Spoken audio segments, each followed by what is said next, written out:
صل على سيدنا ومولانا محمد وعلى سيدنا. جی ناظرین و سامعین، پروگرام یاد الہی میں روزانہ عظیم ہستیوں کے تذکارے پاک کیے جاتے ہیں، اور اس کے ساتھ ساتھ کچھ ایسے موضوعات پر گفتگو ہوتی ہے جن سے آپ کو رہنمائی حاصل ہوتی ہے. آج سالار نقشبند حضرت خواجہ سید امیر کلال علیہ رحمہ آپ کے تذکارے خیر ہوں گے. اس سے پہلے کتاب الشفا سے آج کا وظیفہ لاجواب اور کثیر الفوائد تسبیح. یہ تسبیح حقیقت میں لاجواب بھی ہے اور کثیر الفوائد ہے، یعنی اس کے بہت سے فائدے ہیں. کسی بھی مقصد کے لیے آپ اس کو پڑھیں، پریشانیوں سے نجات کے لیے، رزق میں اضافے کے لیے، جاب کے لیے، بیماریوں سے شفا کے لیے، دین و دنیا آخرت کی بھلائیوں کے لیے انشاءاللہ اللہ سبحانہ و تعالی تمام نیک جائز حاجات پوری فرمائے گا. اور یہ حدیث مبارکہ میں مروی ہے، سیدنا عبداللہ بن عمر رضی اللہ عنہما آپ سے روایت ہے کہ ایک صحابی رضی اللہ عنہ نبی کریم صلی اللہ علیہ وآلہ وسلم کی خدمت اقدس میں حاضر ہوئے اور عرض کی، یا رسول اللہ صلی اللہ علیہ وسلم، دنیا نے مجھ سے پیٹھ پھیر لی ہے، یعنی میرے مسائل بہت زیادہ ہیں، آمدنی کے وسائل بہت کم ہیں، بہت پریشانیاں ہیں، تنگ دستی ہے، تنگی ہے، یعنی دنیا نے پیٹھ پھیر لی. اس سے بڑھ کر اور کیا بات ہوگی کہ سادہ لفظوں میں یہ بات کہ دنیا کے وسائل مجھے میسر نہیں ہیں کسی بھی حوالے سے. تو نبی رحمت صلی اللہ علیہ وآلہ وسلم نے شاہ فرمایا،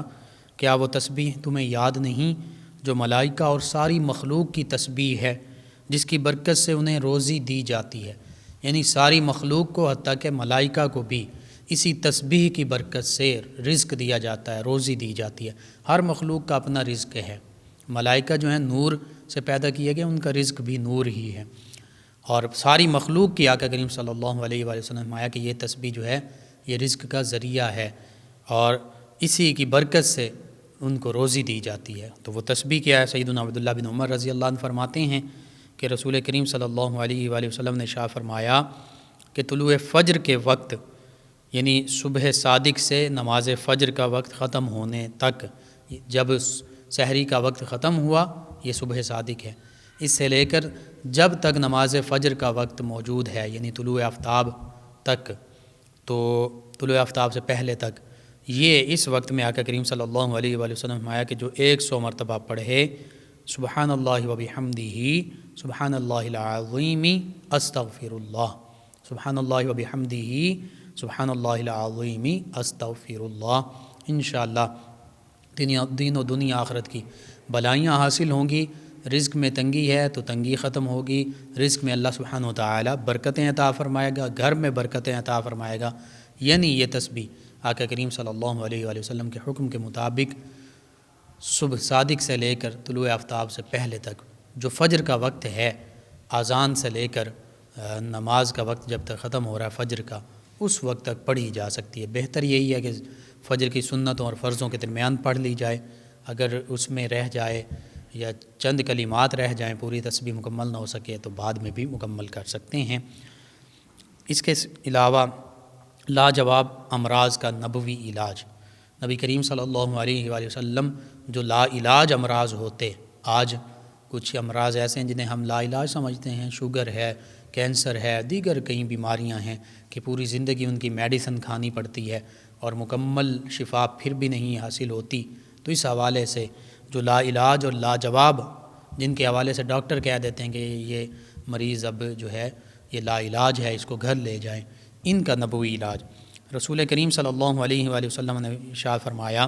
کہ جو کسی مصیبت زدہ کو، کسی پریشانی میں، مصیبت میں، آفت میں، بیماری میں مبتلا شخص کو دیکھ کر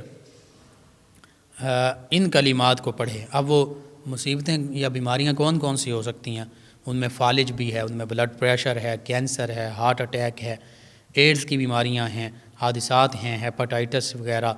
دیگر مختلف لا علاج بیماریاں ہیں. نبی کریم صلی اللہ علیہ وسلم نے فرمایا کہ جو اس طرح کے مصیبت زدہ کو دیکھ کر یا تنگ دستی والے کسی شخص کو دیکھ کر، مفلس شخص کو دیکھ کر ان کلمات کو پڑھے تو انشاءاللہ وہ ان تمام مصائب اور بیماریوں سے، ان تمام مصیبتوں اور بیماریوں سے محفوظ رہے گا. وہ کلمات کیا ہیں؟ یہ سنن الترمذی حدیث مبارکہ کی کتاب میں موجود ہیں، یہ ارشاد بھی اور یہ کلمات بھی. وہ سماعت فرما لیں. یوں کہنا چاہیے الحمدللہ الذی عافانی مما ابتلاک بہ، الحمدللہ الذی عافانی مما ابتلاک بہ وفضلنی علی کثیر ممن خلق تفضیلا، وفضلنی علی کثیر ممن خلق تفضیلا۔ ترجمہ یہ ہے کہ تمام تعریفیں اللہ ہی کے لیے ہیں جس نے مجھے اس بلا اور مصیبت سے بچایا جس سے تجھے دوچار کیا، اور اپنی بہت سی مخلوقات پر مجھے فضیلت دی۔ تو یہ دعا جو ہے کسی بھی مصیبت زدہ شخص کو، بیماری میں مبتلا شخص کو دیکھ کر پڑھ لی جائے، انشاءاللہ اللہ سبحانہ و تعالی ان تمام مصیبتوں اور بیماریوں سے اپنی حفظ و امان میں رکھے گا۔ اسی طرح خواتین کے لیے خصوصاً بعض اوقات سیلان الرحم لیکوریا جسے کہتے ہیں، یہ مسئلہ ہوتا ہے، تو اس کا روحانی علاج، لیکوریا کا روحانی علاج سب سے پہلا یہ ہے کہ سورہ ہود کی آیت مبارکہ 44، سورہ ہود آیت مبارکہ 44 اور سورہ ملک کی آیت کریمہ 30، ان کو لکھ کر تعویذ بنا لیں اور پیٹ پر باندھ لیں اور تعویذ ناف کے اوپر آئے، اور ان آیات کو پڑھ کر اپنے اوپر دم بھی کرتے رہیں یا پانی پر دم کر کے پیتے رہیں، انشاءاللہ اللہ تعالی شفا عطا فرمائے گا۔ آیات بینات ان کا ترجمہ بھی سماعت فرما لیں۔ وقیل یا ارض ابلعی ماءکی ویا سماء اقلعی وغید الماء وقضی الامر واستوت علی الجودی وقیل بعدا للقوم الظالمین۔ ترجمہ یہ ہے، اور حکم فرمایا گیا کہ اے زمین اپنا پانی نگل لے، اور اے آسمان تھم جا، اور پانی خشک کر دیا گیا اور کام تمام ہوا، اور کشتی کوہ جودی پر ٹھہری، اور فرمایا گیا کہ دور ہوں بے انصاف لوگ۔ سیدنا نوح علیہ السلام کی کشتی اور وہ طوفان نوح اور اس کا ذکر ہے اس میں۔ اور سورہ ملک کی آیت مبارکہ 30 کیا ہے؟ قل ارأیتم ان اصبح ماؤکم غورا فمن یأتیکم بماء معین۔ ترجمہ آپ فرما دیجئے بھلا دیکھو تو اگر صبح کو تمہارا پانی زمین میں دنس جائے تو وہ کون ہے جو تمہیں پانی لا دے نگاہ کے سامنے، نظر کے سامنے، آنکھوں کے سامنے بہتا ہوا۔ دوسرا روحانی علاج لیکوریا کا یہ ہے کہ یہ چند کلمات ہیں، ان کو کاغذ پر 21 مرتبہ لکھ کر مریضہ کو پہنا دیں، انشاءاللہ اس مرض سے نجات ملے گی۔ کلمات کیا ہیں؟ اللہ سبحانہ وتعالی کے اسماء مبارکہ ہیں، یا حی یا قیوم یا مصور الارحامی، یا حی یا قیوم یا مصور الارحامی۔ تو انشاءاللہ اللہ سبحانہ وتعالی اس بیماری سے شفا عطا فرمائے گا۔ یہ چند ایک وظائف بہت ضروری آپ کو ضرورت ہے، اپنے معمول کا ان کو حصہ بنائیے، اپنے اعزاء اقربا، رشتہ داروں، دوست احباب تک پہنچائیے، پڑوسیوں، محلے داروں کو بتائیے، امت مسلمہ تک پہنچائیے۔ میرے آپ کے ہمارے بتانے سے اگر کسی بھی مسلمان بہن بھائی امت مسلمہ میں سے کسی بھی فرد کا فائدہ ہوتا ہے، انشاءاللہ یہ ہمارے لیے بھی دین و دنیا آخرت میں بھلائی، فائدے اور نجات کا باعث ہوگا۔ اللہم صل علی سیدنا و مولانا محمد وعلی سید۔ ناظرین سامعین، سالار نقشبند حضرت خواجہ سید محمد امیر کلال علیہ رحمہ سلسلہ نقشبندیہ کے سرخیل ہیں، پیشواؤں میں شامل ہیں، اور اللہ سبحانہ وتعالی کے نیک بندوں میں، اولیاء کاملین صالحین میں بہت بلند مقام کے حامل ہیں۔ حضرت خواجہ سید محمد امیر کلال علیہ رحمہ حسینی سید ہیں، سیدنا امام علی رضا علیہ السلام کی اولاد اطہار میں سے ہیں، یعنی رضوی، مشہدی، حسینی سید ہیں، سادات کرام میں سے ہیں، اور آپ مادرزاد ولی ہیں، بلکہ ماں کے پیٹ میں ہی آپ کی ولایت کا اظہار ہوا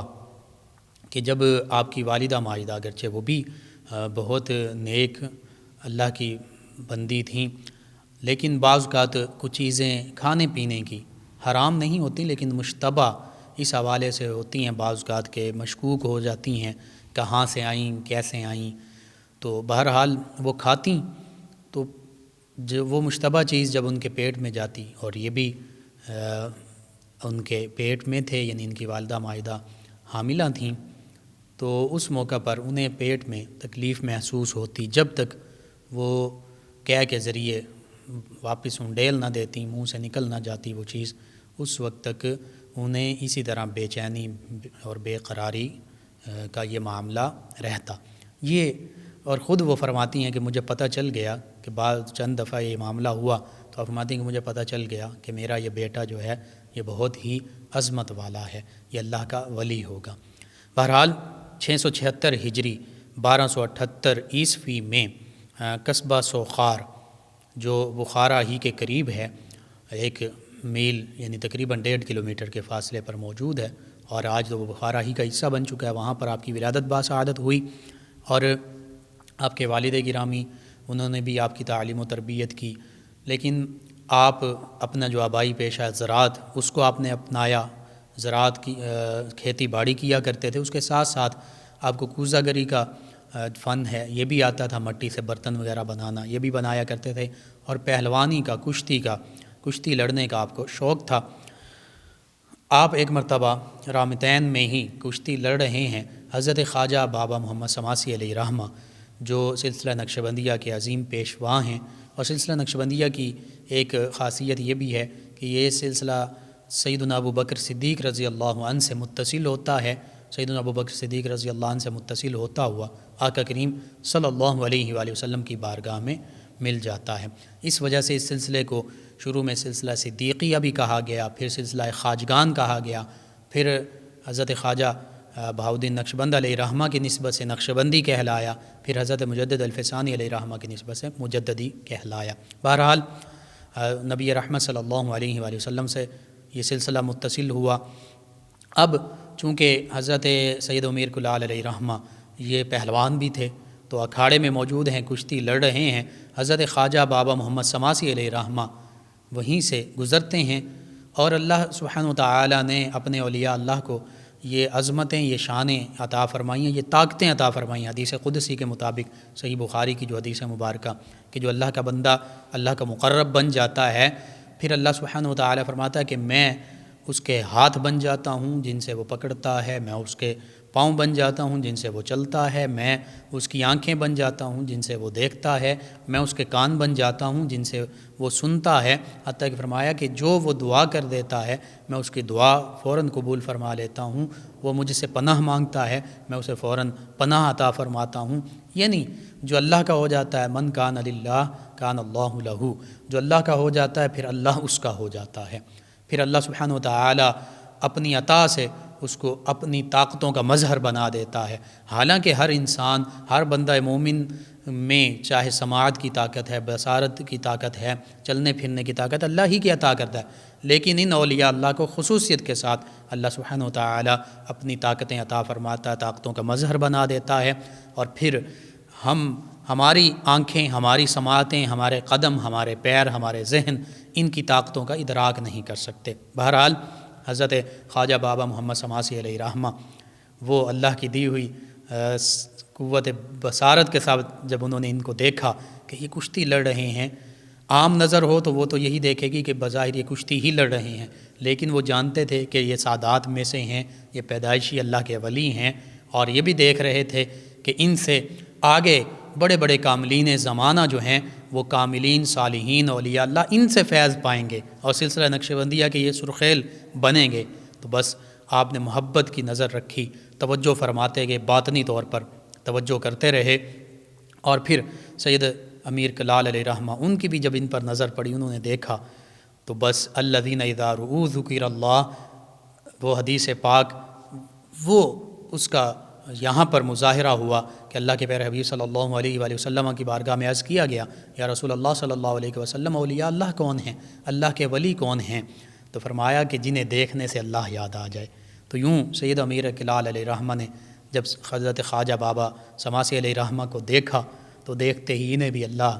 کی یاد نصیب ہو گئی، اور وہ اللہ کی یاد، اور پھر جس کو آگے پھر اخلاص اور احسان کہتے ہیں، جو حدیث مبارکہ میں احسان یہ ہے کہ اللہ کی عبادت یوں کرو کہ تم اللہ کو دیکھ رہے ہو، ورنہ اللہ تو تمہیں دیکھ رہا ہے، یہ احسان ہے، یہ تصوف ہے، یہ طریقت ہے۔ یعنی ہر معاملے میں اللہ ہی کی رضا اور خوشنودی کو مد نظر رکھنا، اور یہ اپنے ایمان کا احساس کا حصہ بنا لینا کہ اللہ مجھے ہر وقت دیکھ رہا ہے، حتیٰ کہ احسان تو یہ کہ میں اللہ کو دیکھ رہا ہوں۔ یعنی اللہ پر نظر ہو، اللہ کے احکام پر نظر ہو، اللہ کی تعلیمات پر نظر ہو، اللہ کہ خوف پر نظر ہو کہ اللہ ہی دیکھ رہا ہے، ہم نے ہر عمل اللہ کی رضا اور محبت کے لیے کرنا ہے اور اخلاص کے ساتھ صحیح اور نیک عمل کرنا ہے۔ بس انہوں نے دیکھا تو وہ نظر ملی تو پھر انہی کے ہو کر رہے۔ پھر حضرت خواجہ بابا سماسی علیہ رحمہ کے پیچھے چل پڑے، ان کے آستانے پر حاضر ہوئے، ان کے مرید بنے، اور پھر تھوڑے ہی عرصے میں حضرت خواجہ بابا سماسی علیہ رحمہ نے ان کو بھی کاملین میں شامل فرما لیا، حتیٰ کہ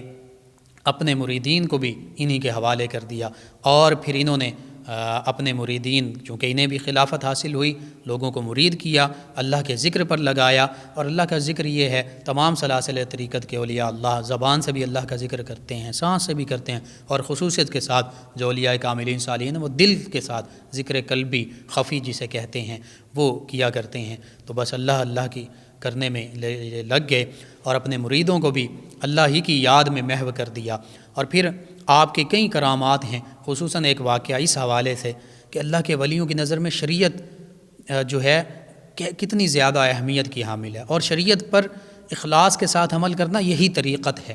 بہرحال وہ واقعہ یوں کہ آپ رامتین میں ہی باغ میں کپڑے دھو کر خشک کرنا چاہتے تھے، تو مریدوں نے وہ کپڑے جو ہیں کانٹوں کی باڑ پر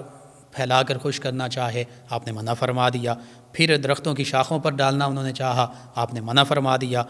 اور پھر زمین پر پھیلانا چاہا، آپ نے گھاس پر پھیلانا چاہا، منع فرما دیا۔ انہوں نے پوچھا یا حضرت پھر آپ کپڑوں کو کیسے خشک فرماتے ہیں؟ اب میں اپنی پشت پر اپنی پیٹھ پر رکھ لیتا ہوں، اور وہ پیٹھ جو ہے وہ سورج کی جانب کر لیتا ہوں تو کپڑے خشک ہو جاتے ہیں۔ اور ساتھ ہی فرمایا کہ زمین پر گھاس پر اس لیے نہیں پھیلانا کہ گھاس جو ہے وہ کسی کی زمین ہے، وہ کسی کی ملکیت ہے، تو گھاس کو نقصان پہنچے گا، اور اس کی ملکیت جو ہے جو ظاہر مالک ہے اس کی ہم جو ملکیت ہے اس میں تصرف کر رہے ہیں، خود اس کے پوچھے بغیر ہم اس کو استعمال کر رہے ہیں۔ اسی طرح درختوں پر لٹکائیں گے، درختوں کی شاخوں پر، تو پھر بھی جس کے باغ میں وہ درخت موجود ہیں اس کی ملکیت میں تصرف کر رہے ہیں۔ اسی طرح کانٹوں کی بار پر لٹکائیں گے تو وہ کانٹوں کی بار بھی کسی کی ملکیت ہے، تو اس میں ہم تصرف کر رہے ہیں۔ یہ تصرف جو ہے اس کی اجازت کے بغیر یہ شریعت کے خلاف ہے، خلاف شریعت عمل ہے، تو خلاف شریعت عمل کوئی بھی نہیں کرنا۔ حتیٰ کہ آپ نے فرمایا کہ دوسروں کی ملکیت میں تصرف اور اختیار یعنی خود بخود اجازت کے بغیر کوئی کام کرنا اور فائدہ اٹھانا یہ جائز نہیں، اور فرمایا کہ گناہ خواہ صغیرہ ہی ہو اسے سہل اور معمولی نہ سمجھو، اسے آسان نہ سمجھو، اور آدمی گناہ کو سہل اور معمولی سمجھنے سے دوزخ میں چلا جاتا ہے، یہ آپ نے فرمایا۔ حتیٰ کہ اسی حال میں آپ کی زبان اقدس سے نبی رحمت صلی اللہ علیہ وآلہ وسلم کا وہ فرمان نکلا، آپ نے کہا کہ حضور نبی کریم صلی اللہ علیہ وآلہ وسلم نے ارشاد فرمایا کہ اصرار کے ساتھ کوئی صغیرہ نہیں، یعنی بظاہر صغیرہ گناہ ہو، چھوٹا گناہ ہو، لیکن اس کو اصرار کر کے بڑے دھڑلے کے ساتھ کیا جائے اور بار بار کیا جائے اور اس کو گناہ نہ سمجھا جائے تو وہ کبیرہ گناہ بن جاتا، پھر وہ صغیرہ نہیں رہتا۔ اور اسی طرح فرمایا کہ استغفار کے ساتھ کوئی کبیرہ نہیں رہ جاتا، اگر توبہ کر لی جائے چاہے کوئی کبیرہ گناہ ہو، سچی توبہ کر کے اس سے رک جایا جائے تو فرماتے ہیں کہ پھر وہ کبیرہ نہیں رہتا، اللہ کے حکم سے وہ نیکیوں میں بدل جاتا ہے، اور یہی قرآن مجید فرقان حمید میں بھی فرمایا گیا۔ اور اس کے بعد آپ نے فرمایا کہ کوئی بھی صراط مستقیم کبھی نہیں پا سکتا جب تک کہ وہ تقویٰ کا اپنا شعار نہ بنا لے، یعنی اللہ سبحانہ وتعالیٰ کی خشیت، اللہ سبحانہ وتعالیٰ سے ڈرنا اس کی زندگی میں شامل نہ ہو جائے، اور جو اللہ سے ڈرتا ہے پھر وہ کسی اور سے نہیں ڈرتا۔ اسی طرح آپ مریدین کی تربیت فرماتے رہے۔ آپ کے 114 خلفاء، ان میں سے خاص طور پر آپ کے 4 شاہزادے بھی ہیں، حضرت سید امیر برہان، حضرت سید امیر شاہ، حضرت سید امیر حمزہ، حضرت سید امیر عمر علیہم الرحمہ، اور خصوصیت کے ساتھ حضرت شاہ نقشبند حضرت خواجہ سید محمد بہاؤالدین نقشبند علیہ رحمہ، یہ بھی آپ کے خلفاء اور مریدین میں شامل ہیں کہ جن کی وجہ سے یہ سلسلہ نقشبندیہ کہلاتا ہے، آپ ہی کے نام کی نسبت سے آپ نقشبند ہیں، شاہ نقشبند آپ کا لقب ہے تو اسی وجہ سے نقشبندی کہلاتے ہیں۔ آپ کے جو تعلیمات ہیں بہت ہی خوبصورت ہیں۔ آپ فرماتے ہیں کہ جو علم حاصل کرنا، طلب العلم فریضۃ علی کل مسلم، جو فرمایا کہ ہر مسلمان پر علم حاصل کرنا فرض ہے، آپ نے فرمایا وہ کون سا علم ہے؟ آپ فرماتے ہیں پہلا ایمان کے متعلق علم حاصل کرنا کہ ایمان کیا ہے، عقائد کیا ہیں، اسلام کیا ہے، پھر نماز، روزہ، حج، زکوٰۃ کے متعلق علم حاصل کرنا، والدین کی خدمت کیسے کرنی ہے، ان کے حقوق کیا ہیں، اس کے متعلق علم حاصل کرنا، صلہ رحمی، رشتہ داروں کے حقوق کیا ہیں، ہمسایوں کے حقوق کیا ہیں، یہ فرض ہے یہ علم حاصل کرنا۔ اسی طرح خرید و فروخت، تجارت کا علم حاصل کرنا فرض ہے، حلال حرام کا علم حاصل کرنا فرض ہے۔ اور فرماتے ہیں کہ جو ان علوم سے ناواقفیت رکھتے ہیں، یہ علم حاصل نہیں کرتے یہ علوم، فرماتے ہیں وہ پھر تباہی اور گمراہی کے بھنور میں پھنس جاتے ہیں۔ اسی طرح آپ نے فرمایا کہ دل، زبان اور جسم کی پاکیزگی جو ہے یہ حلال کے لقمے سے حاصل ہوتی ہے، اور نبی کریم صلی اللہ علیہ وسلم کا فرمان کہ 40 دن تک جو حلال روزی کھائے گا اللہ تعالیٰ اس کے دل اور زبان کو علم و حکمت سے بھر دے گا۔ پھر فرماتے ہیں دوستو، علم اور علماء کی محبت کو دل سے مت نکالنا تاکہ دونوں جہانوں میں فلاح پا سکو۔ اگر ان علم اور علماء کی محبت ہوگی تو دونوں جہانوں میں فلاح پا سکو گے۔ پھر فرمایا تمہیں چاہیے کہ علماء کی خدمت کو لازم پکڑو اور ان کے قریب رہو، ان سے علم حاصل کرو، ان کی محبت دلوں میں رکھو، کیونکہ وہ نبی رحمت صلی اللہ علیہ وآلہ وسلم کی امت کے چراغ ہیں اور نبی رحمت صلی اللہ علیہ وآلہ وسلم کے وارث ہیں۔ بہرحال 8 جمادی الاول 772 ہجری 28 نومبر 1370 عیسوی کو جمعرات کے دن صبح صادق کے وقت آپ نے وصال پایا، اور بخارا میں ہی سوخار کے علاقے میں آپ کا مزار مبارک مرجع خلائق ہے۔ اللہ سبحانہ وتعالی سے دعا ہے اللہ تعالی ان اولیاء کاملین صالحین کی تعلیمات پر ہمیں عمل پیرا ہونے کی توفیق عطا فرمائے، آمین۔ اللهم صل على سيدنا ومولانا محمد وعلى سيدنا۔ ناظرین و سامعین، اس دوران ہمارے لسنرز جو ہمارے پروگرام میں شامل ہو، عبدالستار صاحب ہیں، کہتے ہیں ہمارے گاؤں میں بیوی ایک خاتون مسلمان ہونا چاہتی ہیں، ان کے لیے جی کل بھی میں نے عرض کیا تھا، میں عرض کر دیتا ہوں، آپ بھی انہیں کلمہ پڑھا سکتے ہیں، اور اس طرح اشہد اللہ الہ الا اللہ وحدہ لا شریک لہ واشہد ان محمدً عبدہ ورسولہ، یہ توحید اور رسالت کی گواہی ہے۔ محمد مجاہد صاحب ہیں، انہوں نے جوائن کیا، ان کے علاوہ ہمارے ساتھ ہیں وسیم عباس صاحب، کہتے ہیں کہ بچوں کو پڑھائی میں دل نہیں لگتا، بچوں کا کوئی وظیفہ بتا دیں۔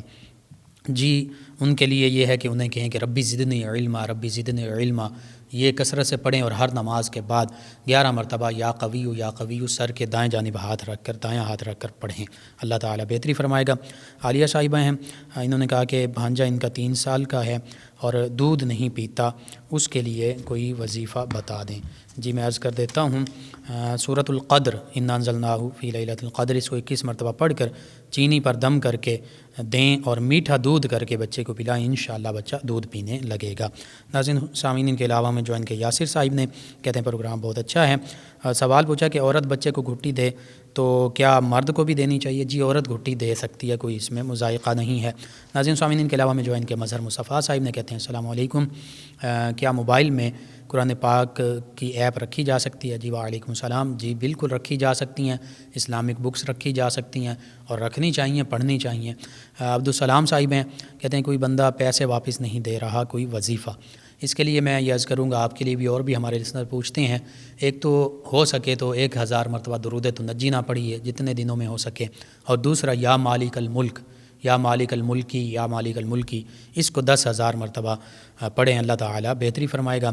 ندیم صاحب ہیں، کہتے ہیں کہ جو تسبیح بتائی ہے وہ دوبارہ بتا دیں۔ جی سبحان اللہ و بحمدہ، سبحان اللہ العظیم، استغفر اللہ، اور ایک روایت میں یوں بھی ہے سبحان اللہ و بحمدہ، سبحان اللہ العظیم و بحمدہ، استغفر اللہ۔ عطاء الرحمن صاحب ہیں، کہتے ہیں بھائی کھیلنا گناہ ہے یا نہیں بتا دیں۔ جی کھیلنا مباح ہے، اور یعنی نہ اس کا ثواب ہے نہ گناہ، لیکن اگر کھیل کود کی وجہ سے یا کوئی بھی ایسی کھیل ہے جس سے نماز چلی جائے، وقت ضائع ہو، تو پھر وہ نماز چھوڑنے کا گناہ یا وقت ضائع کرنے کا بار جو ہے وہ ضرور کندھوں پر ہوگا۔ ہاں 3 کھیلوں کا ذکر ملتا ہے کہ شمشیر زنی، گھڑ سواری اور اپنی بیوی کے ساتھ پیار محبت کرنا، 3 کا ذکر حدیث مبارکہ میں ہے۔ گھڑ سواری اور شمشیر زنی یہ جنگ کے لیے، یعنی آج جو جنگی چیزیں ہیں، جو جنگی اسلحہ ہے ان کی ٹریننگ لینا، یا جیسے جو بھی جنگ کے آلات ایسے ہیں، ایروپلینز ہیں، نیوی کے ہیں چیزیں یا آرمی کی ہیں، ان کو چلانا سیکھنا، یہ اس میں شامل ہے۔ جی ناظرین سامعین، ان کے علاوہ ہمیں جوائن کیا مسز صالح صاحبہ نے مانا والے سے، کہتی ہیں السلام علیکم بھائی، اللہ آپ کو صحت مند زندگی دے، آمین۔ جی اللہ تعالیٰ آپ کو تمام امت مسلمہ کو صحت عافیت عطا فرمائے۔ کلمے کے بارے میں کہا کہ کچھ لوگ پڑھتے ہیں لا الہ الا اللہ محمد پاک رسول اللہ صلی اللہ علیہ وآلہ وسلم، تو اس میں مفہوم بدل تو نہیں جاتا؟ جی پڑھ سکتے ہیں، لیکن کلمہ طیبہ اصل میں تو یہ ہے،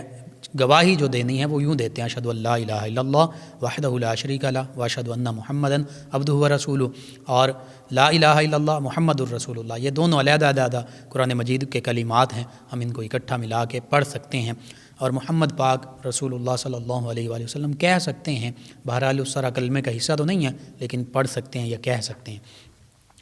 عمران پربنا ہیں چک 505 گاف بے مکوانہ سے، کہتے ہیں آنکھوں کی بینائی تیز کرنے کے لیے جو وظیفہ یا نورو بتایا کس وقت پڑھنا ہے؟ جی یہ کثرت کے ساتھ کسی بھی وقت پڑھا جا سکتا ہے، اور خاص طور پر اگر اشراق کے وقت طلوع آفتاب کے بعد پڑھیں 500 مرتبہ روزانہ تو بھی بہتر ہے۔ ناظرین سامعین، ان کے علاوہ ہمیں حمزہ صاحب نے چنیور سے جوائن کیا، سلام کہا، جی وعلیکم السلام۔ زینب صاحبہ ہیں فیصل آباد سے، کہتی ہیں کہ میں کالج جانا چاہتی ہوں، پڑھنا چاہتی ہوں، گھر والے غالباً نہیں پڑھنے دے رہے، تو کوئی وظیفہ؟ جس حوالے سے میں یہی عرض کروں گا کہ پڑھائی جو ہے بالکل دینی بھی تعلیم آپ حاصل کریں، دنیاوی بھی حاصل کر سکتی ہیں، اور کالجز غالباً آج کل بند ہیں، تو آپ پرائیویٹ بھی گھر میں بیٹھ کے بھی پڑھ سکتی ہیں، مختلف یونیورسٹیز سے گھر میں بیٹھ کے آپ پڑھ سکتی ہیں۔ بہرحال دینی دنیاوی تعلیم جو ہے، جو شریعت اسلامیہ کی حدود کے اندر رہتے ہوئے گھر والوں کو بھی چاہیے کہ وہ اجازت دے دیں۔ ان کے علاوہ ہمیں جوائن کیا ہے ہمارے لسنر نام نہیں لکھا، انہوں نے پروگرام کو پسند کیا، آپ کا شکریہ۔ طاہرہ صاحب ہیں، کہتے ہیں بھائی کا ذہنی توازن درست نہیں، مجنوں ہیں، کوئی وظیفہ بتا دیں۔ اس حوالے سے میں عرض کرتا ہوں، ایسے ہمارے جو بھی مسلمان بہن بھائی ہیں ان کے لیے محدثین اعظام نے اپنی کتب میں یہ سند لکھی ہے، یہ پڑھ کر پاگل اور جنون کے مرض پر دم کر دیا جائے تو اسے افاقہ ہوگا، یا پھر لکھ کر دیوانے کے گلے میں ڈال دیا جائے تو اللہ پاک شفا عطا فرمائے گا۔ اب یہ یاد کرنے والی ہے، آپ اس کو ہمارے یوٹیوب چینل کے پروگرامز ہیں ان میں ایک پروگرام میں موجود ہے، سرچ کر کے وہاں سے دیکھ لیں تو زیادہ بہتر ہے۔ حدثنا علی بن موسیٰ الرضا حدثنی ابی موسیٰ بن جعفر حدثنی ابی جعفر بن محمد حدثنی ابی محمد بن علی حدثنی ابی علی بن الحسین ابن علی حدثنی ابی الحسین بن علی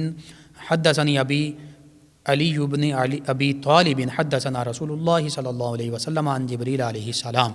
تو دوبارہ بھی میں کسی پروگرام میں اس کو پڑھ دوں گا، آپ ڈاؤن لوڈ بھی کر لیں، انشاءاللہ اللہ تعالیٰ بہتری فرمائے گا۔ ناظرین امین شعیب صاحب ہیں، کاروبار کے لیے وظیفہ پوچھا، یا رزاقو کو کثرت سے پڑھیں، اور